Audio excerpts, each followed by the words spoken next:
Hello and welcome to episode 57 of Entertainment of Excellence, the podcast where we talk about films, TV, all of it. Hi, I'm Ollie. I'm Thom. And I'm Ben.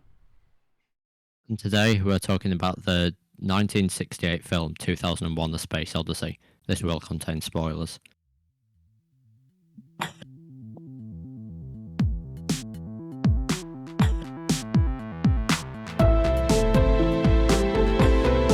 Yeah, that's interesting.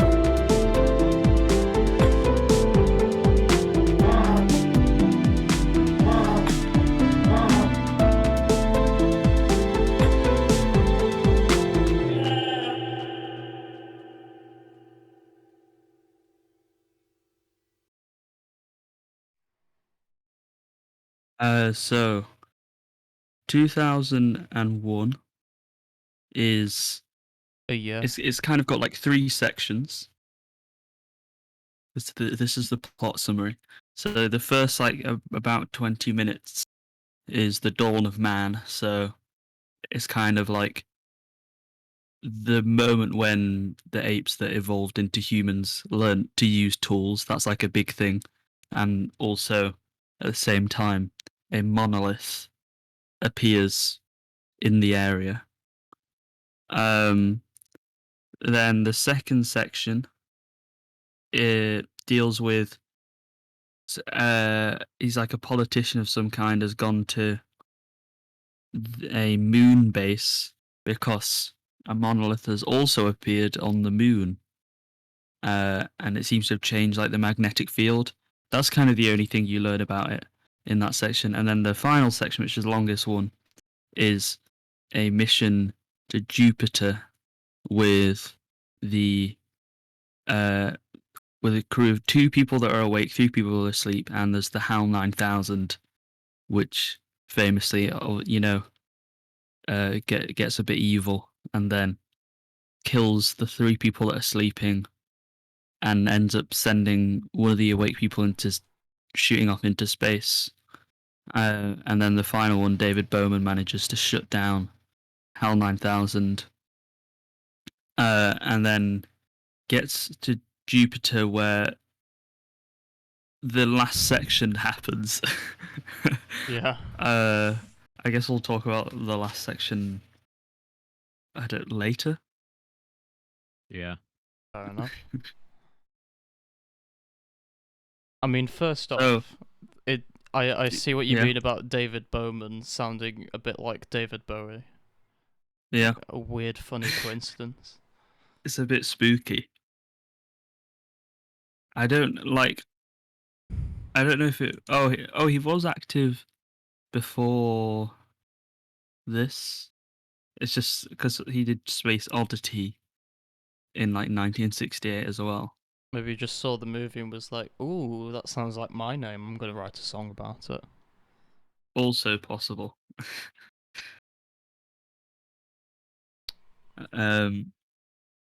So start off with the dawn the of first man, section, yeah. This I was kind of surprised because I assumed it was like 30 seconds long.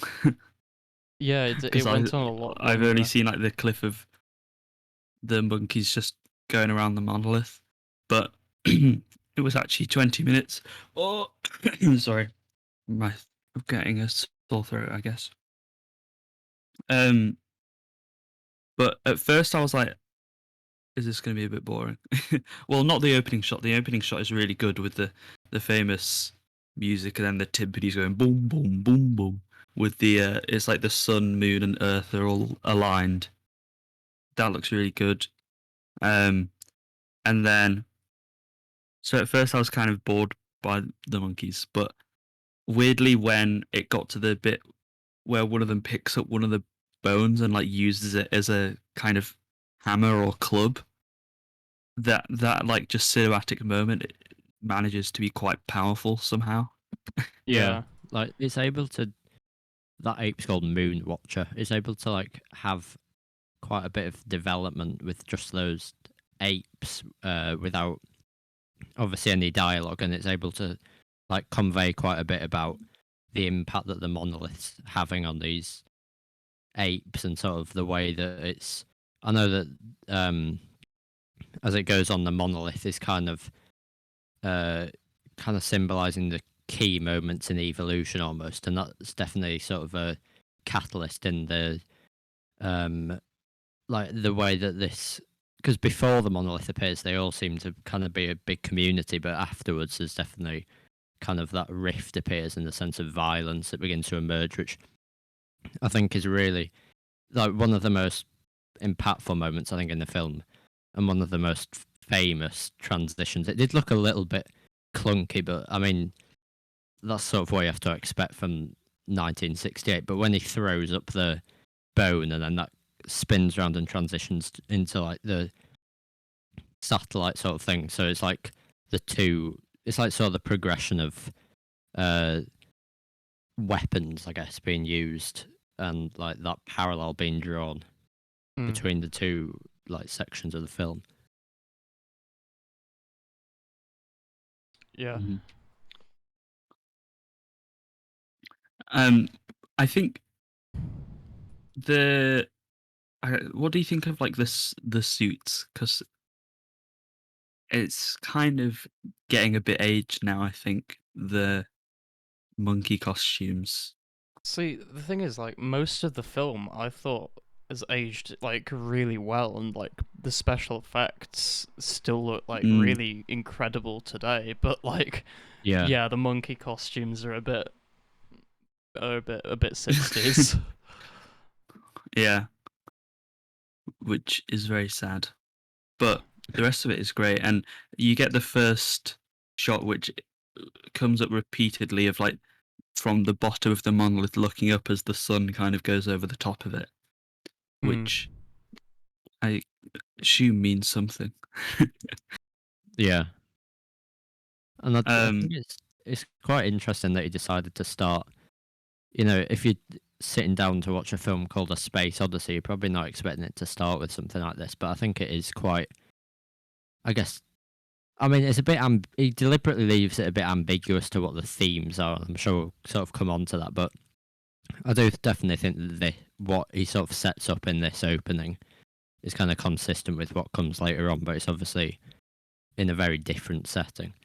Yeah, well, I think this sets up like one of the themes as being evolution or just change in general, adapting to what occurs, and then kind of, I think including the monolith is like, how does it relate to the relationship with the universe in general?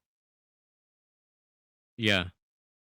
And kind of that idea of the unknown with the monolith. And I think it's when we come on to like the second section, that's when they kind of are trying to, you see that kind of arrogance from them, and they're trying to sort of conquer the monolith almost. And you see that sort of initial hesitation, but then they start like taking pictures and sort of grow complacent, and that's when the monolith kind of strikes out. So, but in this, it's more kind of that fear of the unknown, which I think comes up a lot in the rest of the film.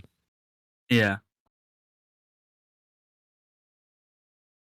I think like throughout the film, the monolith is.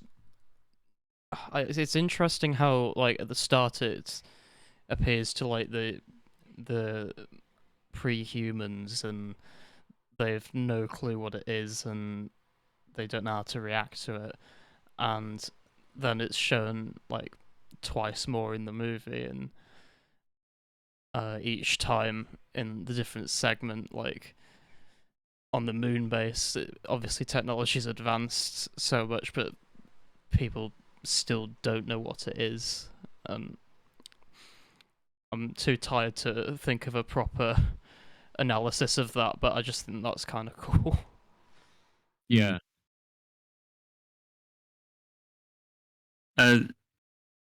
If we're moving on, I'll mention, I guess, at the end of this section, the kind of bone is thrown into the air and spins, and then it cuts to it's a satellite, isn't it? And which is, I think it's an orbiting satellite, which then, yeah.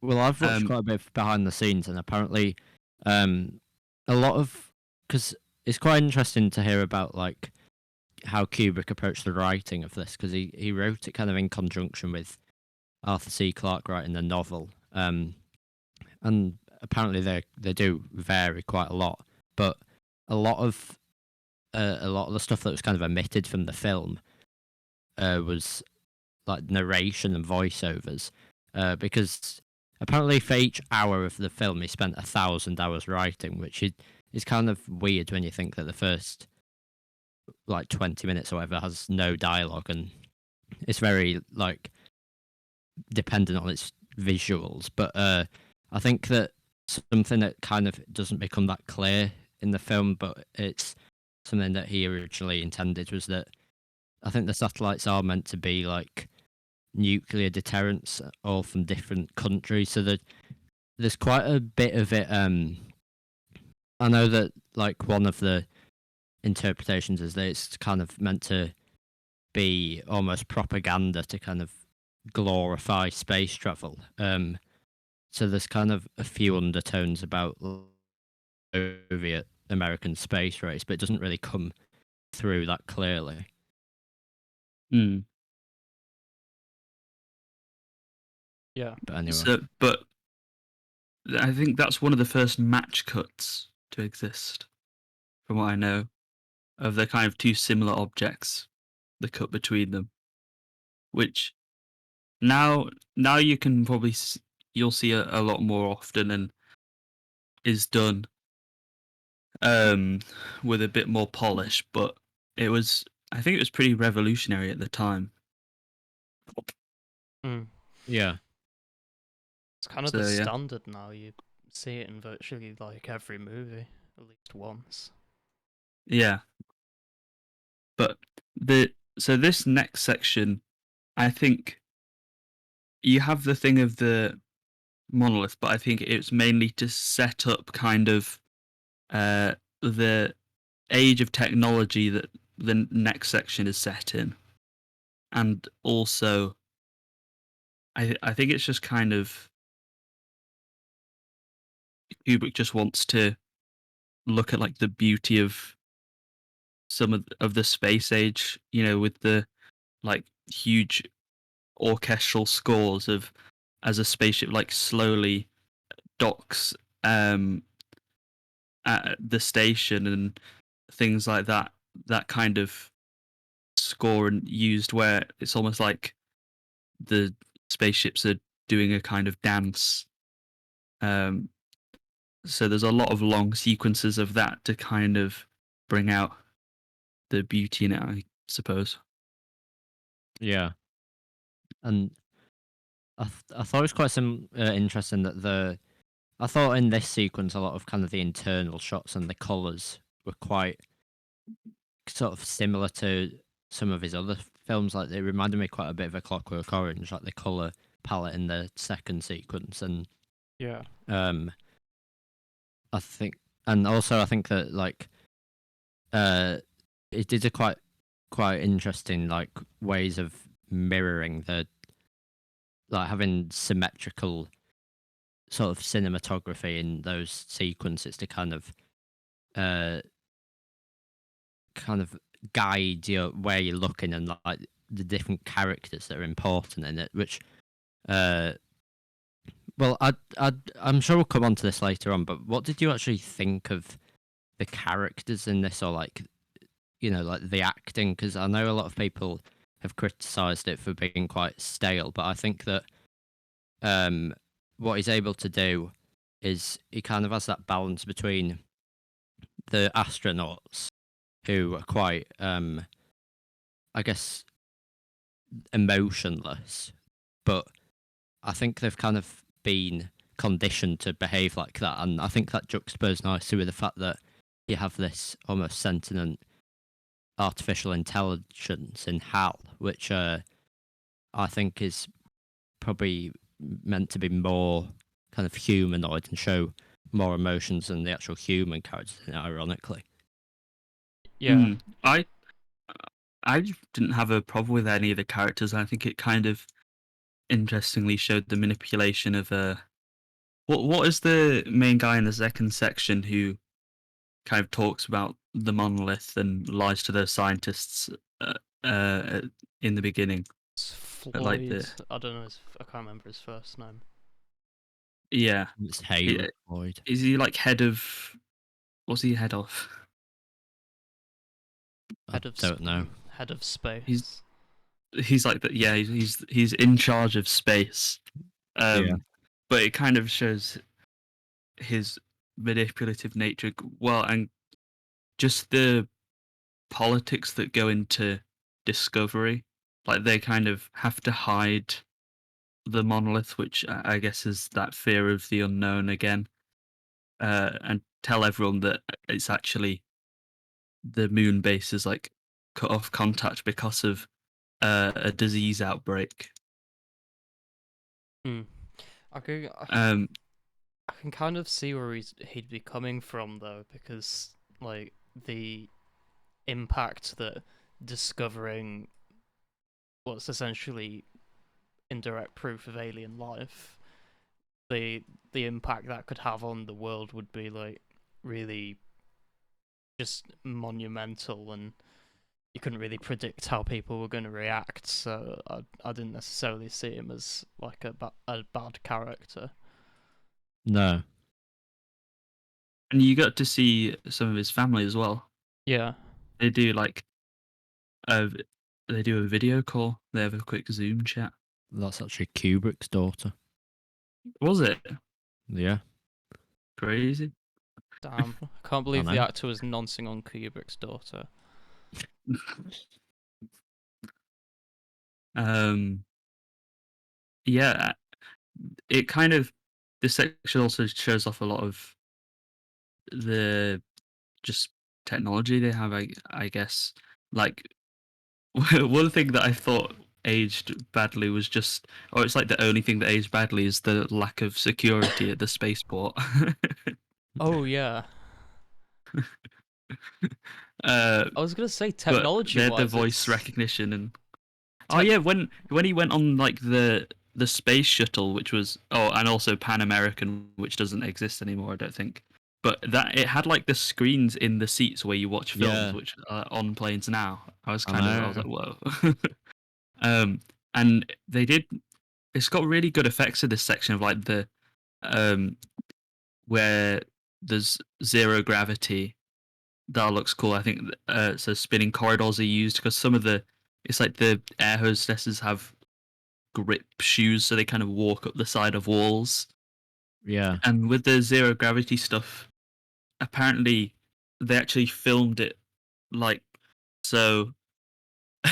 So the actors were suspended on wires, so they'd be hanging down. So effectively, it would look like the wall is the floor. So they film it from underneath. So that way the wires are hidden, and also when they move around, it looks a lot more weightless because obviously sideways there isn't any gravity acting on them. Yeah. So because I was wondering, it was like if they had wires, because I was only thinking where they'd still be stood on the floor. So I was like, how does it make it look like they're moving weightless? But because they're kind of sideways, that makes more sense. It's a bit of a weird backstory about the air hostess, the main one, because apparently when she was auditioning for the part, she'd had like loads of painkillers because she had toothache, so she was kind of stumbling whilst walking, and then that's ultimately what Stanley Kubrick wanted her to do in the actual take. So that's kind of why she walks in that weird way. But I think like that scene where she walks round the like upside down. I don't know. Mm, It just feels like they're such iconic moments, and uh, you can definitely see a lot of maybe not that specific moment, but you can definitely see a lot of these like sets and models and the way that he sort of films stuff having a great impact on a lot of sort of the sci-fi and just all films in general, I guess, that came later. mm, A lot of this like spaceship sequences of like the docking and things seemed like it was you could clearly see how what a huge effect that had on like sci-fi films, because it's not like that sort of the sort of like the idea of like spaceships doing like that sort of thing wasn't there, but it was like it was so reminiscent of stuff like Star Wars and uh a lot of other things that came after it. You could just really see the impact it had. Yeah, Mm. because some of the things that you are kind of seen as cliche now, I guess, like I think a lot of the shots of like the longer shots of kind of the spaceships docking and things are kind of emphasizing like the. I don't think this was really one of the most prevalent themes, maybe, but I think that it's kind of intrinsic with the idea of space exploration, and kind of what comes with that is almost like the insignificance of man in the grand scheme of things. But that's something that you kind of shows up a lot in sci-fi now. But this kind of was one of the things that began that, so you can't. I don't think you can really call it cliche if it's sort of creating the trope. Yeah, that's kind of the same thing I had with like when I watched Halloween for the first time. There was obviously a lot of stuff there that seems cliche now, but was actually the thing that started the cliche, the thing that everyone copied, and therefore the cliche was born. Yeah, So if you like view it with with that lens, then you really appreciate it. Although if you're just watching it without that knowledge beforehand, you might not enjoy it as much. yeah. Do you want to talk about the final section then? I do. Yeah. Good. So what do? They go into Jupiter. You kind of see them have a call with. It's like it's a news thing. And that I think that it does a really good way of kind of setting up the idea that that HAL 9000 is going to do something where obviously like the iconic shots of the close up on that just the camera with the red dot in the middle, you just get the feeling that something's wrong. Yeah. And they make sure that you pay attention to the fact that there's the three in the pods completely controlled by HAL 9000.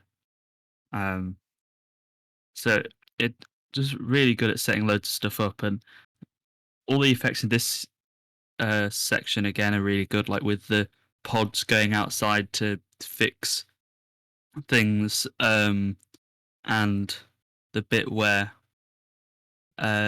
David Bowman like uses the explosive bolts to blast himself into the airlock. That is all really impressive for 1968. There were points I just completely forgot it was a '60s film. Like, Yeah, it's aged really well. Like that shot of him getting into the airlock. That seemed like it could have been done a lot more recently. Sorry to derail Yeah. you. it wasn't derailed. Oh, no. I think this one has the more interesting look at like actual characters, because like how the reason that he does kill the astronauts is because he could tell that um the other two weren't like as sure about the mission, and HAL 9000 felt like it had to make sure the mission was a success, and if they were going to interfere, then you'd have to get rid of them. And it actually didn't it start pleading with David as he was like deactivating all the memory stuff. Yeah, Yeah. that was singing the kind of song. Yeah, I haunting. was like, ooh. It was quite depressing, I guess. Yeah. But it did really well at stuff like that, and even though it's kind of slow, it manages to pull off a kind of the big blockbuster thing of when Pool is on fixing the antenna, and then it kind of the camera pans down under the space pod, and then you see the HAL 9000 unit on it, and it kind of rapidly zooms in. As a Yeah. kind of like, oh no moment. Because So that bit's great. and as I was saying, I think they do a great job of like making Hal seem human, and the fact that it sort of all begins with him actually making an error, and then you have that scene where they go inside the pod and they're talking, and then obviously you see from Hal's perspective, he's able to like read their lips. But I think that something else that's really, as well as the visuals in this sequence, I think that the sound design was really good as well. You have a lot of those moments where you just hear that breathing, and I think it really helps to build the tension. And it's something that it does quite a lot towards the second half of the film, and I think that kind of the sound mixing was another really important aspect of the film that isn't something that I necessarily notice a lot of the time, but I think in a film like this, it definitely helped to kind of enhance the experience. Yeah. And because there wasn't a lot of music in this bit before the Jupiter and Beyond section. Yeah. It's very quiet, and just like the beeping noises of the computers, as well as the breathing and stuff like that, that kind of really enhances the claustrophobia of this section. Yeah. I saw this quite interesting thing about a technique that I don't know if it's probably consciously used, but it's called the Kuleshov effect, where you like show well, it was originally you show the same picture of a person, but immediately before or after that you show something else, and although you have the same picture of the person, you're kind of able to attribute a different reaction or emotion each time, which I think is something that's really effectively done with Hal, because obviously it's always that same shot of the like the red dot, but you're able to always sort of infer the, well, I guess emotions that he's experiencing, which as I was saying before, I think is especially impactful when you sort of pair that with the reaction. Well, I guess like Bowman's character, he never really seems to react that much. Like even in the final sequence, he always seems to be kind of emotionless. But I do think that was definitely intentional. Like I don't think that you can say that was kind of bad acting on his part. I think that was something that it was just kind of stunned. I feel like being an astronaut is one of the most dangerous jobs you can possibly have. So if you're going to be an astronaut, you kind of need to not freak out at stuff.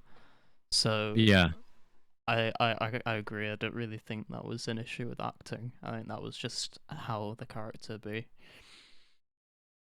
Yeah. Let's just start talking about the last bit. So he gets to the Jupiter, and then there's quite a lot of monoliths circling around, and then he seems to go through. It's called a Stargate, and then it's just an extended sequence where the music really helps it here. It's kind of like unsettling, like vocal parts that are. Is it? It's like the whole time. That's exactly what it's like. It is. You've encapsulated it. And why even watch the film when you've got that?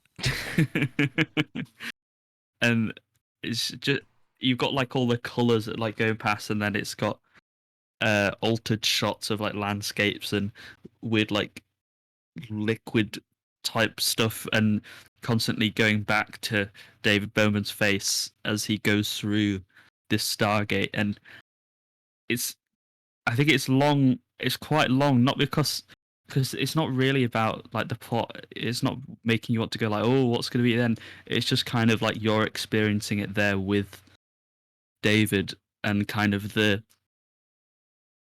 like you're overwhelmed by it as well. Yeah. it's it's just something you kind of have to watch and experience. But it's Yeah, just, I don't know, it's pretty crazy. uh, and then it seems like alien spaceships appear at one point. There's a line of them just for a few seconds. Mm. I don't know if you remember. They're like diamond shaped. And then he arrives at like this. Is it like a house? What would you yeah. say it is?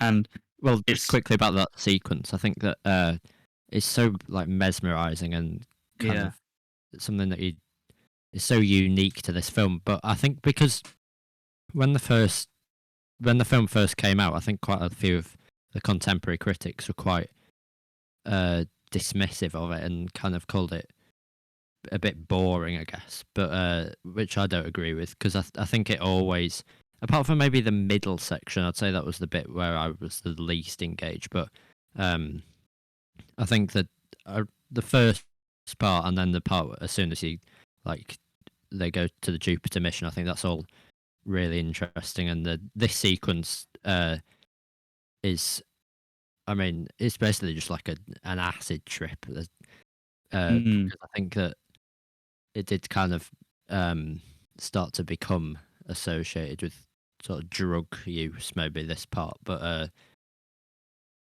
I think it's just a very, like, maybe it goes on a little bit too long, but I think it always keeps you engaged.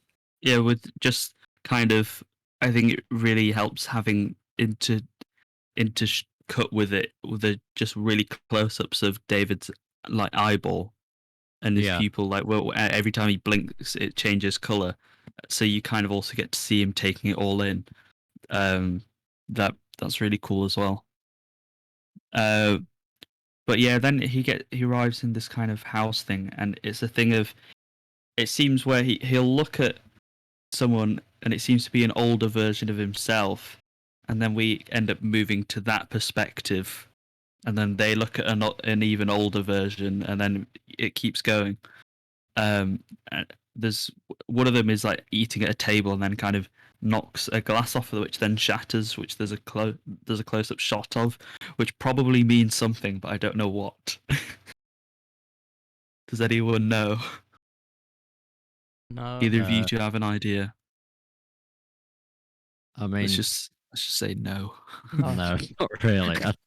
I think it is sort of deliberately ambiguous, and I've seen this interpretation that the monolith is meant to represent the TV or the cinema screen, and this is like him breaking out of it or something, and like to do with propaganda, which I don't really think holds up. But I think it's just more that kind of fascination and like overwhelming sense of the unknown, and like uh I don't really know, to be honest, but it's definitely a very interesting sequence. Like, I don't Mm. think Kubrick was necessarily wanting you to have all the answers. It was more about just sort of experiencing it. I mean, I I I really liked the. Oh, go on. uh, I mean, after I watched the ending, my first thought was just what the hell. So I dived straight into the Wikipedia page, and so there was an interview with Kubrick, and he basically said that he. I mean, he obviously did that thing where like he doesn't want you to have the answers. He wants you to like form your own perspectives and stuff. But he did also say that about the sequence in that like house place, that was sort of meant to be when he went into the Stargate, these like godlike alien life forms sort of put him in a human zoo where they can kind of like monitor him and study him. And the idea of like, because if you notice, like there was a lot of like really really pretty furniture in there and stuff, but it just seemed weird and odd, and it didn't look particularly like comfortable. And that could be likened to like how humans when they're putting animals in zoos, like the environment we create isn't the same as like the natural environment. So I don't know Mm. if that was just something he did or whether he was actually trying to make a statement on zoos or something. But I mean, that's interesting because I think the whole idea of us trying to kind of conquer and explain the inexplicable in terms of space travel and the possibility of aliens or other life, I think that it's a nice contrast to that having sort of the reciprocal that these, I guess, it's the implication, as you were saying, of sort of humans being trapped in this environment of being analysed and studied. But because I know apparently Kubrick was considering including some sort of alien life in this sequence, but I think, and when they first showed like the other Bowman, I wasn't quite sure whether that's sort of the road he'd be taking, but I think it is more uh, impactful that he kind of just leaves it open ended and uh, kind of has those hints at supernatural things with the monolith and stuff, but never explicitly shows it. I find it interesting that Ben said like what the hell and then immediately looked up the ending, whereas I said what the hell and then didn't want to look it up. I don't know if that makes sense, but I kind of preferred it, preferred not fully knowing and just having my own kind of idea on it, or just feelings in general. Like I don't know. Whereas I just saw it as like his whole life being displayed in front of him, and then interesting the thing at the end where he kind of is on his deathbed and reaching out to the monolith, and then it kind of like transforms to the Star Child as some kind of rebirth or ascension, and then it showed it as like maybe a hope of some kind of hope of a new life or maybe like utopia for Earth. I just thought it was really cool. I need to figure out how they did that because apparently there was zero CGI, there was zero computer effects. Yeah, it So looked what like did it they was do for the Star CGI. Child? So I'm pretty sure the Star Child was a model. Yeah, it must be a model. it looked quite animated though. I mean, no, it's only its eye moved, I think, which it like they were just able to do that with a model. But apparently, there's some people interpret that final scene as it meant to be showing the end of the world and the Star Child's kind of looking over it after destroying it, which I don't really think holds up. But as Tom was saying about like not necessarily wanting answers or closure on it, I guess that's I think in some ways the characters in this, and I know I've said that a lot, but like their lack of reaction is kind of mirrors the audience, and the fact that we, like Dave at the end, is just searching out for something to explain what's happening, and I think that's sort of what the audience is doing, and with that interpretation that the monolith is meant to represent the cinema screen, then you're sort of looking for like behind the screen to try and understand what's happened. But I think at the end of the day, that's not really the point.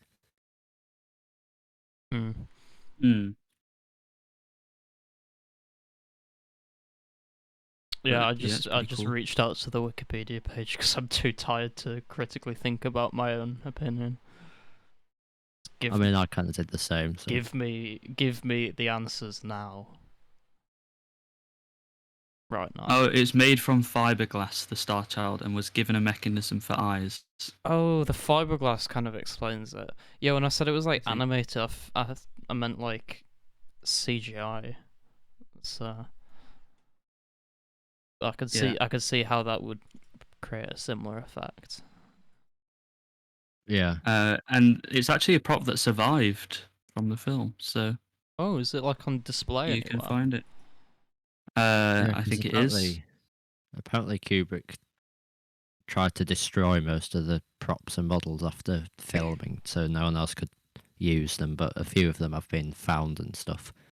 And also, apparently, the monolith was originally meant to be kind of like a pyramid shape. Yeah. Which but he didn't have enough money or something. Or the production company was like, "It'll take too long. Please just make it flat." So he did, but it was like transparent glass because the pyramid was supposed to be glass, and he didn't like the way it looked. And then I think one of the prop designers suggested matte black. So there you go. The iconic monolith is because they didn't have enough money. Yeah. Didn't have enough monolith. Oh. Amazing. Well, shall we wrap it up and give our ratings, given we actually haven't run out of things to say this time? I know. Let's go. Shall I go I'm first? scared. Oh, I Yeah. forgot how awful the website is and how it hasn't been updated. Alright, I've got a couple of hours. I'm gonna like send you that template for how to do it today, Ollie. All right, thanks. I'm going to. I've only seen a couple of other Kubrick films, and they're also like some of my favorite films. And I'd say this is probably in my top 5 or top 3.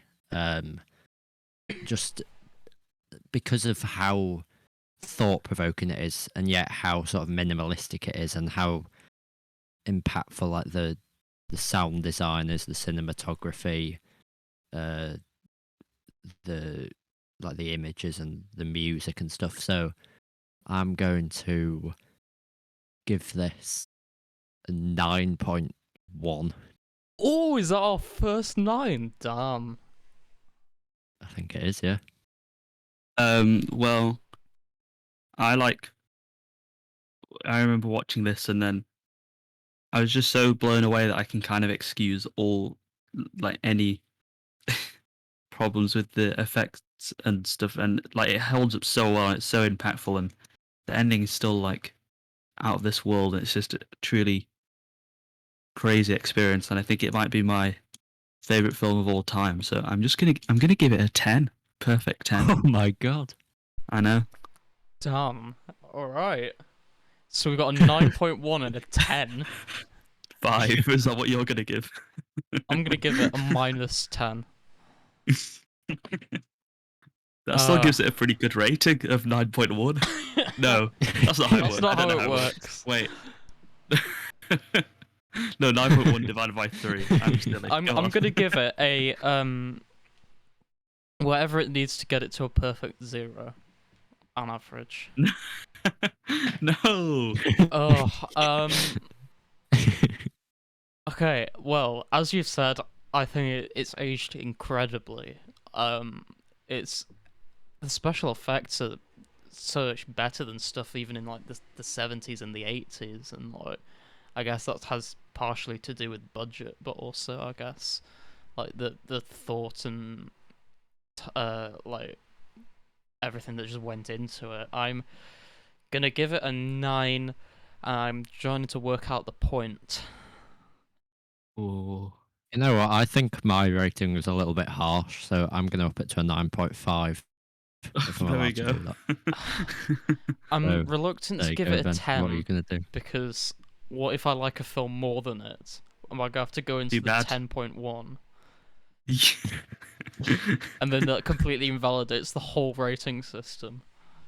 Unacceptable. I'm going to give it a 9.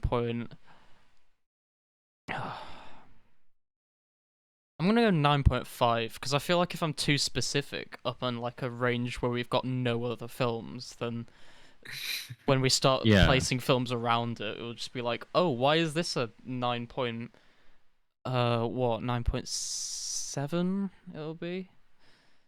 Why is it? Wow, Oh, that is miles above the second highest. be like, wow, why is this a 9.642 when like this is better?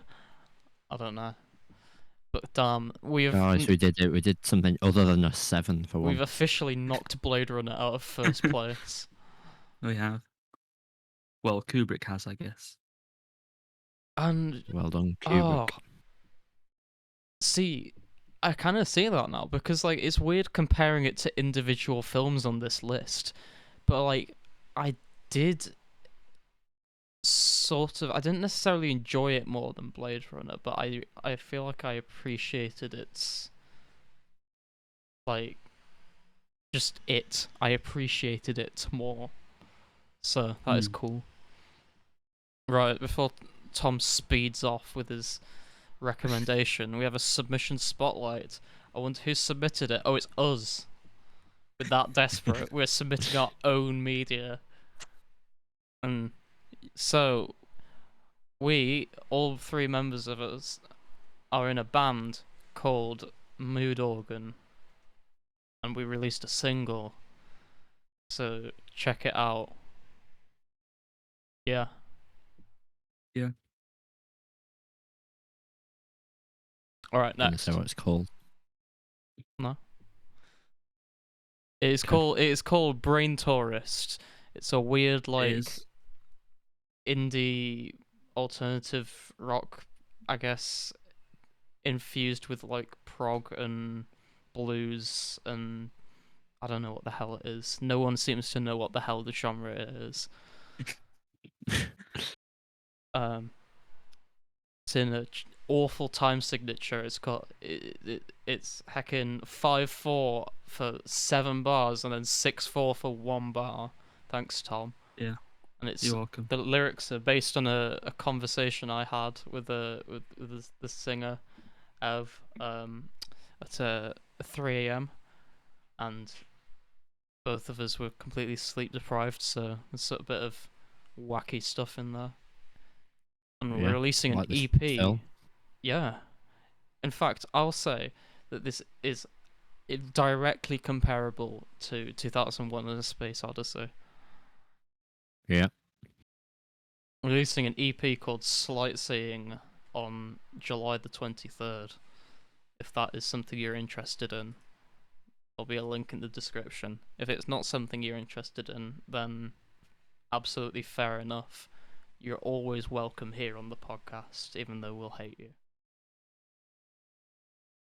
Can I just quickly say something we didn't mention about 2001? That apparently it has a sequel called 2010, the year we made contact. Oh yeah, I saw that. It seems to have split audiences, where some people say it's really good sci-fi, and some people say that it explains a lot more of what's going on than 2001. So I don't know. It was by a different director as well. Explaining. So but people don't expect 2001. You know, it's a different film. Yeah, because it's still based on the Arthur C. Clarke novel. But yeah, nice. I might watch it at some Would it be interesting to read the novel or not? I think so. Apparently, it's got different stories into the film because it was more like supposed to be in conjunction with rather than the book is the film. Yeah. How would you write like the sequence with all the lights and stuff like? No idea. Like, David red, Bowman yellow, is on blue, drugs. blink. Mesmerizing effect. Mesmerizing effect. Cheeky. Do you have any recommendations, Tom? I can't remember if I said it, but Super Size Me, I watched that, which is a documentary, very enjoyable, about where someone eats McDonald's for every meal for a month to see what happens. So watch that. Is that it? Yeah. Well, because anything else I watched, I didn't like as much. Ooh. Damn. Also, I've been quite busy. Okay, I might have one. Nice. Depends on because it's been a while since our last episode. I can't remember if I recommended it. I don't think I did. Did I recommend the 4400? No. Oh, well, it is cool. It is a TV series that was ran from like 2005 to 2007, where it's basically around the premise that like over time like 4,400 people disappeared just randomly, and no one knows where they went, and then one day they just randomly appear in the lake in the ball of light, and society's like, whoa, what the hell is this? How do we deal with this? And it turns out that they all have like special abilities, like I guess superpowers, and then so it starts off with a kind of like episodic approach, kind of like looking at a different returnee each time. But over the course of the series, it shifts more to like the overarching story, which is, without going into too much detail, is sort of about like why they had their abilities and what that means for the rest of the society, because it turns out like the future kidnapped them and returned them with abilities to prevent an apocalypse. But then, like, different people have different ideas about what the apocalypse is. So, the a lot of cool stuff there. It's I mean, like, it gets a bit like corny and cheesy at times. It's not like the best show I've ever watched, but it's enjoyable, and I like the tone of it. The it sort of tries to have that same like dark tone that the early like X-Files stuff had, which makes sense because it was shot in similar locations in Canada. So I don't know why Canada is the location of choice for sci-fi series that want to have like a dark, grainy aesthetic, but it is. So go watch that. It is on, not on the UK Netflix, but it is on American Netflix, and that's why if you go into our description and use our affiliate code for NordVPN, which we don't have, unfortunately. But if you are listening NordVPN and want to sponsor us, then get in contact. Yep. Nice. I have a couple of recommendations. The first one is a book called The Wall. Damn. And it's actually quite a recent book. I think it's from 2019. But it's based on, it's like a dystopian one where it's kind of a similar concept to Game of Thrones, where there's been a big wall erected basically that keeps out the others. And it tells the story of this person who everybody in this new society has to do like 2 years compulsory service on the wall to keep the others out. And apparently so what happens is he has to serve on the wall, and so the first part of it is kind of based around him dealing with like the harsh circumstances and the cold by Thom. And basically what they do is they have 2 weeks on the wall and 2 weeks off the wall, one of which you kind of do your own thing, and one of them is like training for the wall, which they kind of find enjoyable because it's sort of escapism, even though it's the exact same thing. And it's quite an interesting concept that the generation of like, so the protagonist is about 18, and his parents and that sort of generation have got like this immense feeling of kind of guilt for this thing that's never really explicitly explained, but it's just labeled as the change. And so there's been this big problem with like people not having children because they don't kind of want to bring them up in this society, even though it's never really clear what that involves. So one of the only ways to get off the wall is to become a breeder and have a child, which the main character goes on to do. That's not really a spoiler, but so it's quite interesting because, so as I was saying, he has to keep out the others, and the captain is actually an other. So and if you fail to keep out the others, then you get put out to sea beyond the wall. So that's basically the premise of it, and it's kind of split into 3 parts. I won't give away what happens in each of those, but I think it's it's quite an interesting take on dystopian genre because it doesn't really.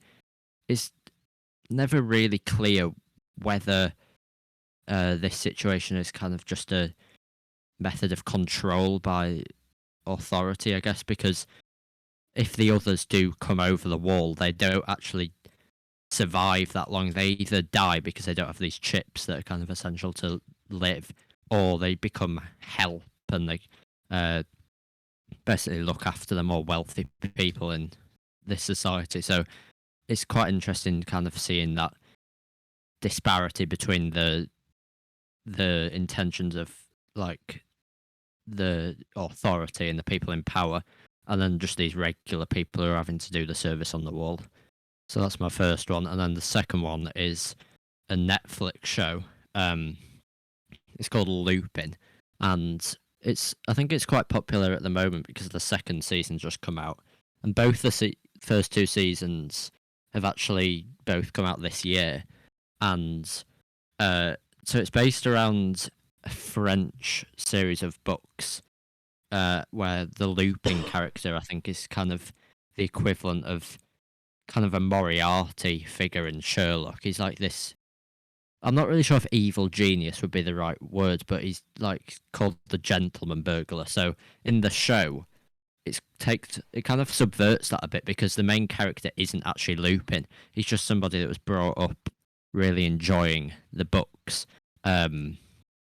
So he kind of takes on that identity. And it's revealed that as a child, his father worked for this wealthy man and he was wrongly accused of stealing this necklace. So he's basically trying to seek justice on that and trying to kind of expose a lot of the underlying corruption surrounding this case that as the series goes on, you kind of get to understand more about the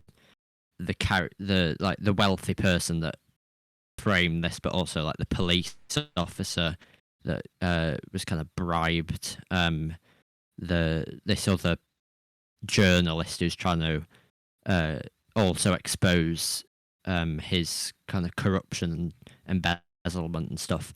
And I really like it because the events of the first episodes, you're still dealing with the ramifications of that in the 10th episode. So I think it does have a really good structure overall, but it's told in quite an interesting way where quite a lot of the time it's quite similar to the Sherlock show that at sort of the end of the episode it will go back and kind of reveal how he did something. So I think it's a good take on that, like the opposite of Sherlock, but it's quite an interesting idea and it's got some good writing and some good actors. So yeah, watch.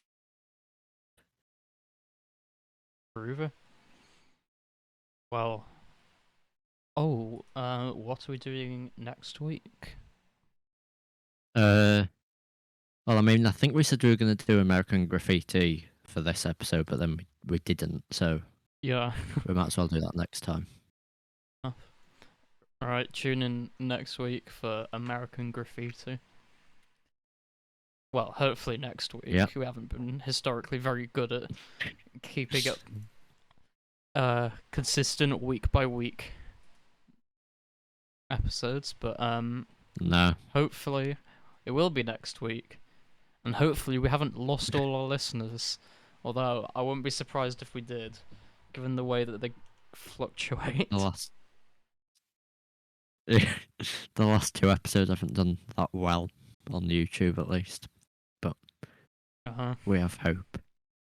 We have hope that one day Lewis Gawthorne will return, and he will bring all of the new podcast listeners with him, and we'll become famous. Sign up to our OnlyFans. We'll have a Patreon, and they'll all be subscribing to the top tier, which gives you access to the OnlyFans. Get our merch. Or at see your merch. Speaking of which. Speaking of which, right, see you. Alright, see ya.